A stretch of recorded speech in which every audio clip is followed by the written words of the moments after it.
Assalamualaikum warahmatullahi wabarakatuh. Yang saya hormati pembimbing praktek kerja lapangan, Bapak Insinyur Sigit Widadi Eskom, Mkom, dan teman-teman sekalian yang saya banggakan. Sebelumnya, perkenalkan nama saya Bintang Lalusaini dengan NIM 2021301071.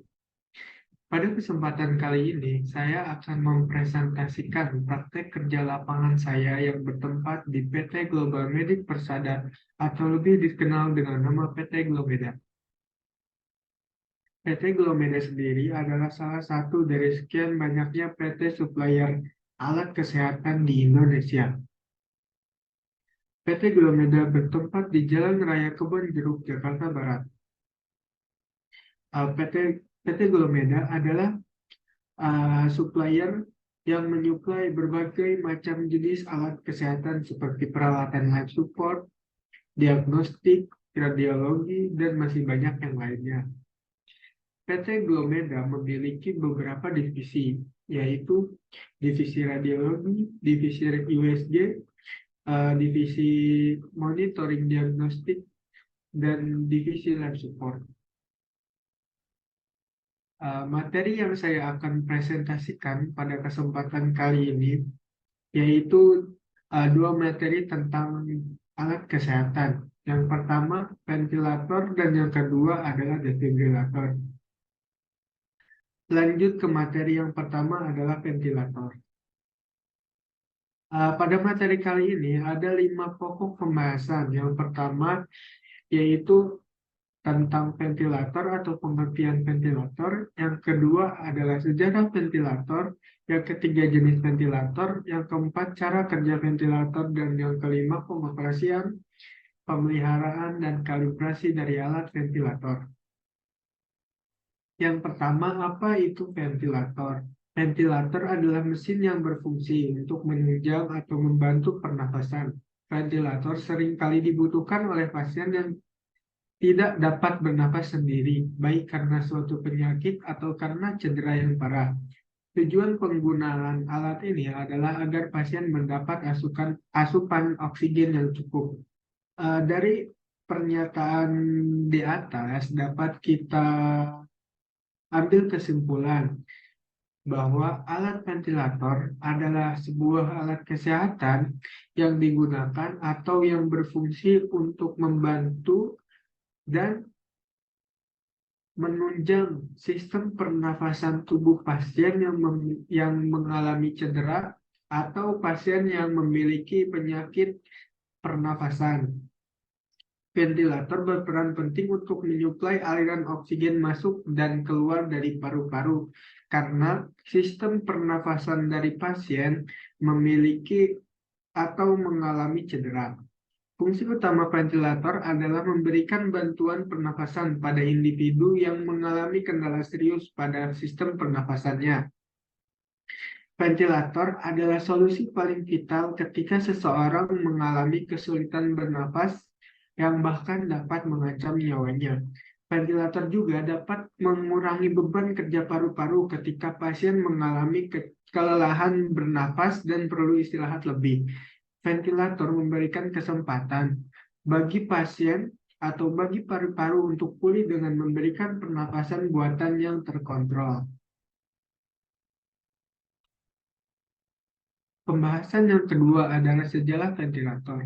Mesin pernafasan paling awal adalah drinker respiratory yang ditemukan ilmuwan Amerika pada tahun 1928. Seorang insinyur dan ahli kesehatan industri asal Amerika, Philip Drinker, menemukan alat bantu pernafasan tersebut yang lebih dikenal sebagai iron lungs atau paru-paru besi. Uh, Pada awalnya, mesin ini tercipta atau ditemukan di tengah-tengah epidemi polio yang melanda dunia saat itu. Philip Drinker menemukan ide untuk membuat alat tersebut saat menempuh studi di Harvard University.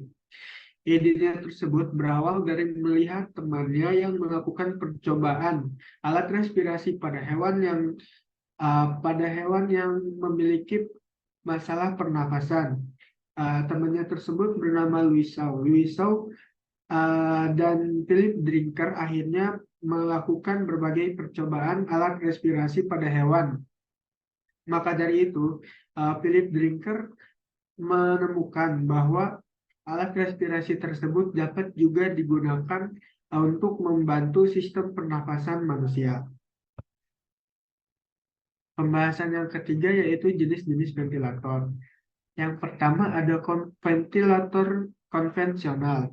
Ventilator ini menggunakan metode pernafasan mekanis dengan mengatur volume udara yang masuk dan keluar dari paru-paru pasien. Mereka memiliki berbagai pengaturan termasuk laju nafas, tekanan, dan volume tidal. Yang kedua adalah ventilator neonatal. Ventilator ini khusus dirancang untuk bayi prematur atau neonatal yang memerlukan dukungan pernafasan. Mereka memiliki parameter yang sangat sensitif dan dapat memberikan volume udara yang sangat kecil dengan tepat. Yang selanjutnya adalah ventilator non-invasif. Ventilator ini digunakan untuk memberikan dukungan pernafasan tanpa perlu menyisipkan tabung endotrakeal atau tracheostomi. Mereka cocok untuk pasien dengan masalah pernafasan ringan hingga sedang seperti sleep apnea.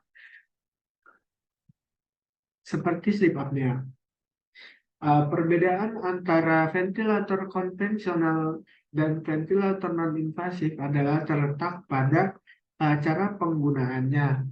Ventilator konvensional memerlukan atau memasukkan tabung atau selang ke dalam saluran pernapasan pasien, sedangkan ventilator non-invasif hanya menggunakan masker. Dan yang kedua, ventilator konvensional dirancang untuk penyakit atau masalah pernapasan yang lebih serius atau akut, sedangkan ventilator non-invasif digunakan untuk penyakit atau masalah pernapasan yang lebih ringan.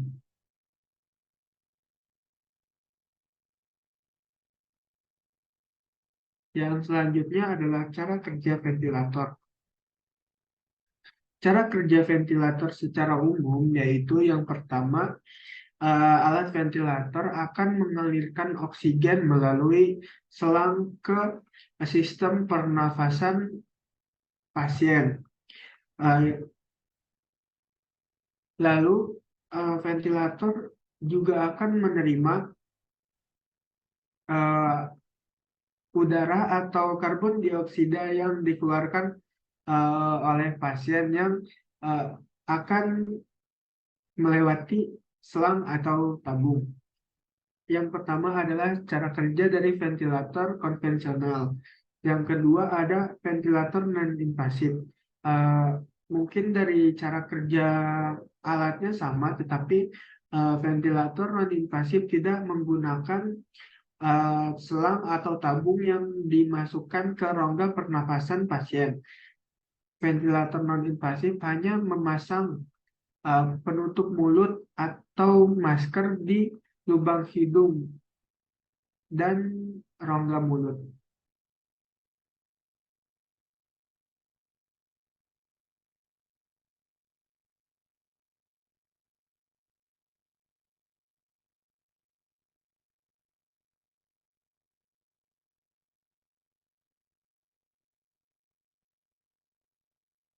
Yang selanjutnya ada pengoperasian, pemeliharaan, dan kalibrasi alat ventilator.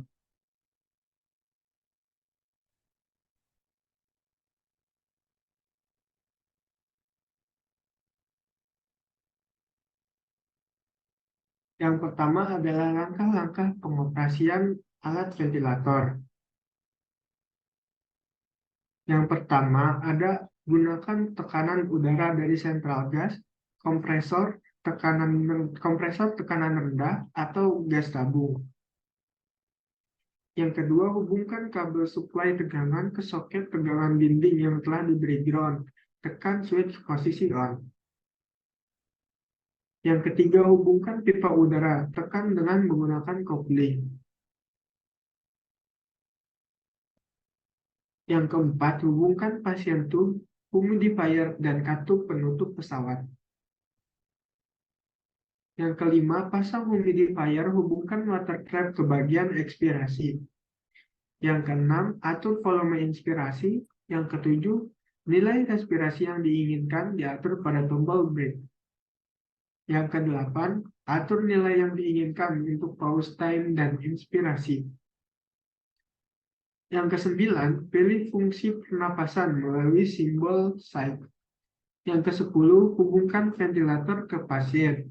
Yang kesebelas, atur tombol alarm. Yang selanjutnya ada pemeliharaan pesawat. Yang pertama, hubungkan antara pesawat dengan sumber tegangan dan gas harus diputuskan ketika sudah pengoperasian.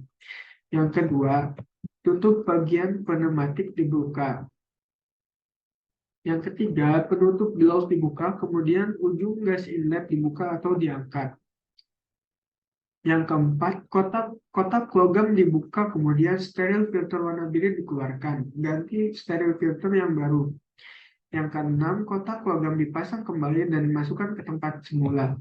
Ketujuh, konektor dilepaskan dan dari transducer aliran. Yang kedelapan, truk transducer tekanan dilepas dari pipa dan steril filter.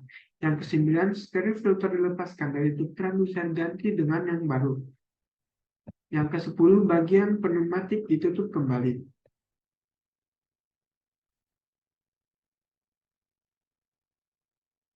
Selanjutnya adalah kalibrasi dari alat ventilator. Alat ukur yang digunakan dalam kalibrasi alat ventilator yaitu ada tiga: thermohygrometer, gas flow analyzer, dan electrical safety analyzer.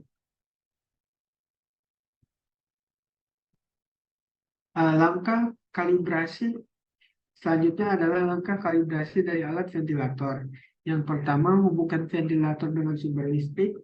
Yang kedua, hubungkan ventilator dengan oksigen dan udara tekan. Yang ketiga, pastikan breathing circuit yang terpasang di ventilator.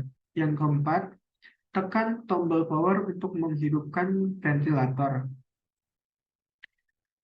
Dengan bantuan operator, pastikan telah melewati proses kalibrasi internal yang disarankan pabrik pembuatan yang mengacu pada petunjuk pengoperasian ventilator dan prosedur yang telah dilakukan rutin. Yang kelima, lakukan penyetelan modus yang dipakai. Yang keenam, pasang pada earpiece ventilator resistansi. Yang ketujuh, hidupkan alat gas flow analyzer. Lakukan warming up selama 5 menit. Yang kedelapan, penuhi langkah-langkah kalibrasi internal alat gas flow analyzer mengacu kepada petunjuk pengoperasian alat gas flow analyzer untuk memastikan semua petunjuk gas flow analyzer adalah nol.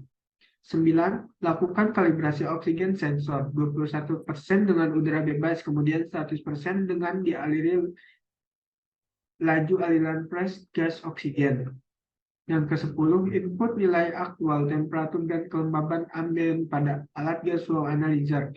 Yang ke-11, pastikan barometrik alat standar berfungsi dengan benar mengukur ketinggian. Yang ke-12, pilih jenis gas.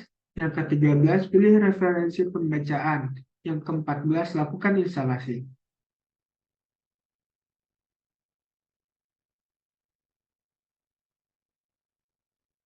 Mungkin cukup untuk materi yang pertama yaitu tentang alat ventilator.